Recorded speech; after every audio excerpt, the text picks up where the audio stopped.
అందరికీ నమస్కారం. నేను మీ పదులపర్తి శివ. ఓ చిన్న మోటివేషనల్ స్టోరీ తోటి ఆలోచనాత్మకమైనటువంటి కథనంతో మీ ముందుకు వచ్చాను. కథ యొక్క టైటిల్ ఏంటంటే యద్భావం తద్భవతి. చాలా కాలం పూర్వం ఒకానొక పల్లెటూరులో ఇద్దరు వ్యాపారస్తులు ఉన్నారు. ఒకరు ధాన్యం వ్యాపారి, మరొకరు తోలు వ్యాపారి. వారు చేసేటటువంటి వ్యాపారాలు భిన్నమైనవైనా వారి ఆలోచనలు, వారి యొక్క ప్రవర్తన అభిన్నం. అంటే వారు ఇరువురు అంత ఐకమత్యంగా, అంత స్నేహంగా, అంత సామరస్యంగా ఉంటూ ఉండేవారు. ఎటువంటి పొరపచ్చాలు కానీ మనస్పర్ధలు కానీ ఉండేవి కావు. అయితే ఆ రోజుల్లో రవాణా సౌకర్యాలు లేని కారణంగా వారున్నటువంటి గ్రామం నుంచి పట్టణానికి వారిరువురు కలిసే వెళ్ళేవారు. అక్కడి నుంచి సరుకు కొనుక్కొని తెచ్చుకుని ఇక్కడ లాభాలకు అమ్ముకునేవారు. అది వారి వృత్తి, వారి జీవన విధానం. ఇలా ఉండగా వారు ధనంతో వెళుతూ ఉంటే మార్గమధ్యంలో చీకటి పడింది. ఆ రోజుల్లో చీకటి పడితే ఎవరింటి దగ్గరైనా సరే వసారాల్లో పడుకోవడానికి అవకాశం ఇచ్చేవారు. అప్పట్లో లోగిళ్ళు, వాకిళ్ళు పెద్దవి ఉండేవి. ఇల్లు వాకిలే అంటే అదే అర్థం. వాకిట్లో పడుకొని ఇచ్చేవారు. ఎవరు వచ్చినప్పటికీ కూడా ఆతిథ్యం ఇచ్చేవారు. ఆ సాంప్రదాయం ఉండేది. ఆ సంప్రదాయం అప్పుడు నడిచేది. అలాగే ఎందుకంటే రాత్రి ప్రయాణం చేయడం అంత సురక్షితము కాకుండా ఉండేది ఆ రోజుల్లో. ఇప్పుడున్నటువంటి సౌకర్యాలు, రవాణా సౌకర్యాలు లేని కారణంగా మహా అయితే ఎడ్ల బండ్ల మీద మాత్రమే వెళ్ళి, గుర్రబళ్ళు, ఎడ్ల బళ్ళు, వీటి మీద మాత్రమే వెళ్ళేవారు. అలాంటి సమయంలో కథ కాబట్టి వీరిరువురు వెళుతున్న సమయానికి చీకటి పడితే గ్రామ పొలిమేరల్లో దాకా వెళ్ళిన తర్వాత అక్కడ ఒక ఆశ్రమం కనిపించింది. ఆశ్రమం దగ్గరికి వెళ్ళిన తర్వాత, అయ్యా మేము మా బలానా గ్రామం నుంచి వస్తున్నాము, నా పేరు ఇది అని ధాన్యం వ్యాపారి, తోలు వ్యాపారి కూడా చెప్పారు. అయితే వీళ్ళు పరిచయం చేసుకుని మాకు ఈ రాత్రి ఆతిథ్యం ఇవ్వవలసిందిగా కోరుతున్నామండి, మర్నాడు ఉదయమే మేము వెళ్ళిపోతాం పట్టణానికి అన్నారు. ఆయన ఆతిథ్యం ఇచ్చారు. కానీ ఎలా ఇచ్చారు? చాలా విభిన్నంగా ఇచ్చారు.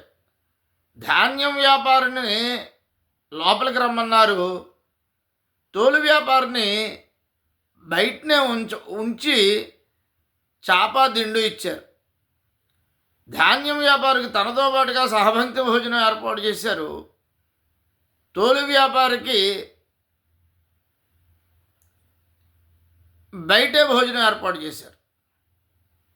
ధాన్యం వ్యాపారికి తనతో పాటుగా పడుకోవడానికి తన గృహంలో లోపల పడుకోవడానికి అవకాశం ఇచ్చారు. ఇతన్ని బయటనే ఉంచారు. అనూహ్యంగా విభిన్నంగా ఉన్న ఆతిథ్యం తప్పనిసరి పరిస్థితుల్లో వారి ఇరువురు కూడా దానికి సర్దుకుని అలాగే దానికే సంతోషపడిపోయి సంబరపడి మరునాడు ఉదయం వారికి కృతజ్ఞతలు తెలియజేసి పట్టణానికి వెళ్ళిపోయారు. అయితే పట్టణంలో వారికి కావలసినటువంటి వారి వ్యాపారాలకు సంబంధించినటువంటి వస్తువులను కొనుక్కొని తిరిగి వారు తమ గ్రామానికి వెళ్ళిపోవడానికి బయలుదేరారు. సరుకులతో బయలుదేరారు కాబట్టి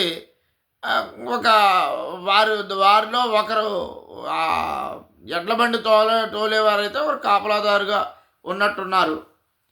అలా వచ్చేసరికి సరిగ్గా ఎక్కడికైతే వీరు వెళ్ళేటప్పుడు ఎక్కడైతే వీరికి చీకటి పడిందో వచ్చేటప్పుడు కూడా అక్కడే చీకటి పడింది.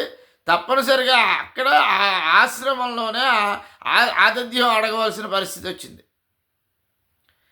ఈసారి వీరు పరిచయాలు అక్కర్లేకపోయాయి, కానీ మా గ్రామానికి వెళ్ళడానికి ఈ ఒక్క ఉపకారం మళ్ళీ రాత్రి మీరు ఆతిథ్యం ఇవ్వాల్సిందే అంటే ఆయన సంతోషించి ఆతిథ్యం ఇచ్చారు. కానీ ఈసారి తోలు వ్యాపారిని లోపలికి రమ్మన్నారు, ధాన్యం వ్యాపారిని బయటనే ఉంచారు.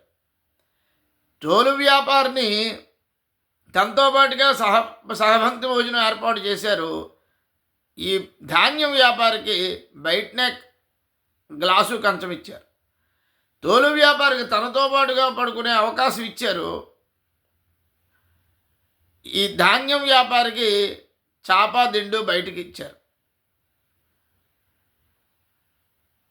తెల్లవారింది. మరునాడు ఉదయం కృతజ్ఞతలు తెలియజేసి వెళ్ళిపోతూ వీరికి విభిన్నంగా ఇచ్చినటువంటి ఆతిథ్యం యొక్క ఆంతర్యాన్ని తెలుసుకోవాలనిపించింది.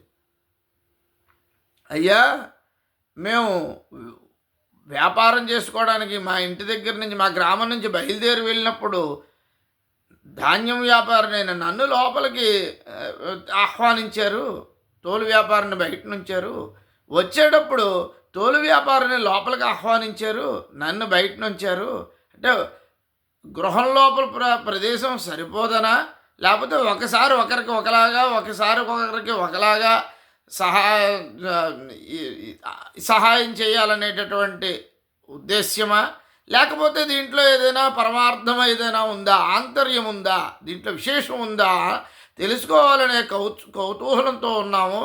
వినకవేడుకగా ఉంది, ఆనదీయండి అని అడిగితే, దీంట్లో ప్రత్యేకత ఉందయ్యా, అది కూడా ఏ ప్రత్యేకత మీలోనే ఉంది, మీ భావాలను బట్టే నేను ఆతిథ్యం ఇచ్చాను.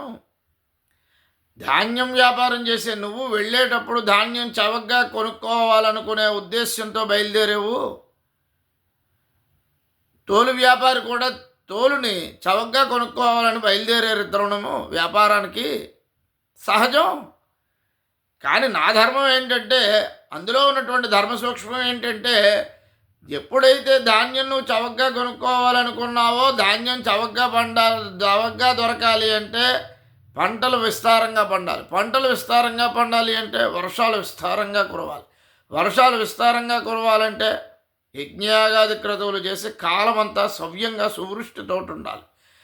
అంటే నీ భావనలో ధాన్యం చవకగా కొనుక్కోవాలనే భావనలో లోక కళ్యాణం ఉంది, సువృష్టి ఉంది. అందుచేత నీకు సుభిక్ష పెట్టాను.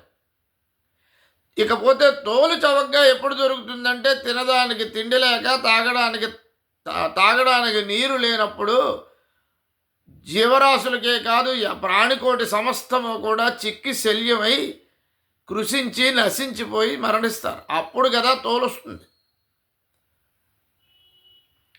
అలాంటి ఆ తోలు చవకగా దొరకాలి అంటే అనేక ఆహారం ఉండకూడదు, తినడానికి తిండి ఉండకూడదు, తాగడానికి నీరు దొరకకూడదు. అటువంటి దుర్భిక్ష పరిస్థితులు ఉన్నప్పుడు మాత్రమే అనేకమైనటువంటి జీవజాతులు మరణిస్తాయి. వాటి తాలూకు తోలు నీకు చవకగా లభ్యమవుతుంది.